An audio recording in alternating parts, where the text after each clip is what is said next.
what business survives waiting 90 days to 9 months? So most people quit before they even get it done. When I look at real estate, this is what I know to be a fact. Real estate has absolutely nothing to do with real estate. It never had anything to do with real estate, and it never will. Real estate is entirely about money, like every other investment. Then why the hell are you trying to buy real estate without money when you don't need to? You should focus on what every real business that's ever succeeded has done. Raise the money first. And I went to the first real estate seminar in 1979. Now, there wasn't a lot back then. There wasn't a lot of educators back then. There was no internet yet. There was literally 3 books on creative real estate that you could find. There wasn't too much information to where you got confused and didn't do anything. Right. And so I went to the first real estate events, and you know what? Just straight up, man, I drank the Kool-Aid. You know, the whole thing was all the same thing, man. It's like literally, it's the same thing today. It was all about how to buy real estate with no money down and no credit. How to do assignment of contracts and flips without your own money. It was all this, just no money, no money, no money, which I drank the Kool-Aid. I didn't stop to think about it because it's like, well, that's not how I run my businesses, you know? And then I became in the Wall Street side of the thing. I had a brokerage and was in the financial planning, the Wall Street side of the world. And that's not all how we did it. And I had a very high-end boutique firm. My clients literally in the 80s, minimum net worth was $10 million. And that's a lot of money today. That was an extraordinary amount of money in the mid and late 80s. And all of them, I mean, if we were to look at, they're all basically, you know, what you do if you went to ASU or Stanford or Harvard and got an MBA. It was like, hey, there's 4 things you do. If you were to take that MBA 2 years and put it down into a paragraph, there's 4 things we do. The first thing is you have a great idea. Well, the good news for all of us, whether you drank the Kool-Aid yet or not, is real estate's a good idea. But then this is where real estate really did it backwards. The second thing is that you raise money. You don't form a business, try and make it without money. You raise the money first. I mean, it'd be like, if I was going to do a McDonald's franchise, which I had several clients that were large McDonald's franchisees. It's not like, you know, if it was a real estate seminar, we'd be figuring out how to lease option the lettuce. And then I'm going to do, for the special sauce, I'm going to do an assignment of contract. I'm going to try and lowball them with no cash for the hamburger. I'm going to get an owner financing on the bill. I mean, we laugh because it's like, well, John, that's stupid. That's ludicrous. And that's real estate investment education still today, for most of it. Yeah. And the next thing is that every real business has a system to monetize, meaning a way to get paid. And with real estate investors, especially when you're new, you're trying to do a flip or assignment. I mean, and we're veterans. We know the truth. The truth is that doesn't happen in 15 days like on TV. 90 days to 9 months would be a short go starting from zero to actually get a check. And well, what business survives waiting 90 days to 9 months? So most people quit before they even get it done. You know, and then the 4th step would be to run it like a business. So great idea, real estate, raise the money, which real estate invested education basically just pretends doesn't exist. Have a system to actually get paid, which they again pretend it doesn't exist. And then run it like a business, which they don't even acknowledge they're in business. And they wonder why most real estate students fail. I drank the Kool-Aid, and then, you know, in the late 80s, you know, 1980, I'm like, this is ridiculous, man. I mean, I'm struggling so hard to do real estate deals. And then when I was sharing with some of my clients, you know, who did their businesses and invested with me in the equity markets, they're like going, well, why did you do it that way, John? I mean, why don't you just line the money up first and charge a fee like you do with financial planning? So silly me.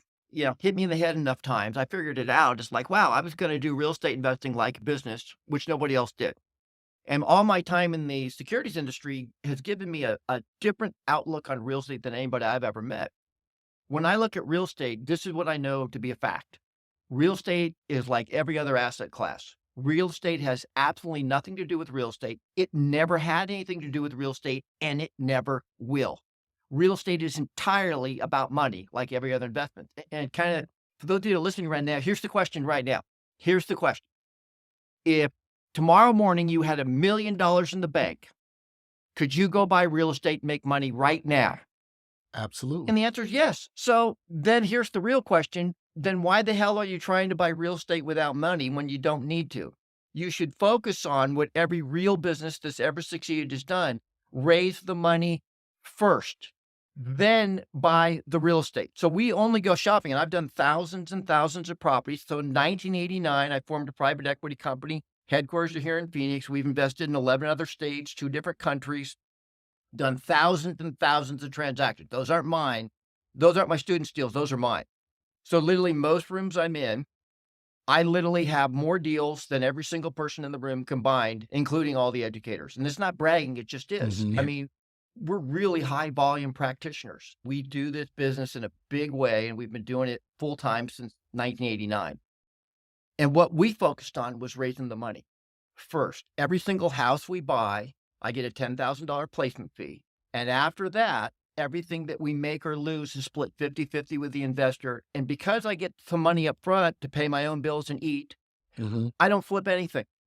We keep it all. Because, it's like right now, if you were a flipper, man, we won't even go back to the pain of your 11, 12, 13, Yeah. 14, 15, 16 deals. How'd you like to have those back? Yeah. How about Yeah. just your deals you bought in 19 or 20?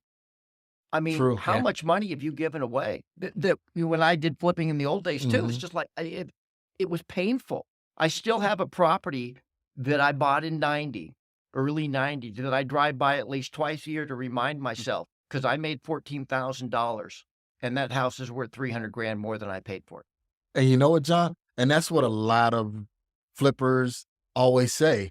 Man, I wish I wouldn't have sold that house. They Oh. look back 2 years ago, I wish I wouldn't have sold that house. Oh, and I get why they had to sell it. They needed money to live and pay their bills because the model, it's unfortunate. And I've learned, let me be clear, I've learned so much from so many great real estate educators, so much. But within that, literally all the models I saw were completely flawed. So I learned a lot about real estate, but then I didn't do it the way they did it. I changed the order. I got the money first, then I did deals. Because money, if you have money, real estate's a very easy Yeah. game. And look, now understand, look, I get what you're thinking there. Well, that's easy for you to say you're rich. Yeah, but it was also easy for me to say when I wasn't rich. What I knew is there was lots and lots of other people that had money who didn't have the time to do real estate. See, most people who have money, guys, they're not hanging out at RIAs. Mhm. They're working 50, 60, 80, 100 hours a week, busting their you-know-whats to make their money. And now when they're older, they're 40, they're 50, they're 60 years old, they make not even $50 an hour anymore. They're making 100, 250, Mhm. 500. I have many clients who make over $1,000 an hour at what they do. Mm. They're not going to go to a RIA and learn how to be a part-time real estate investor. Right.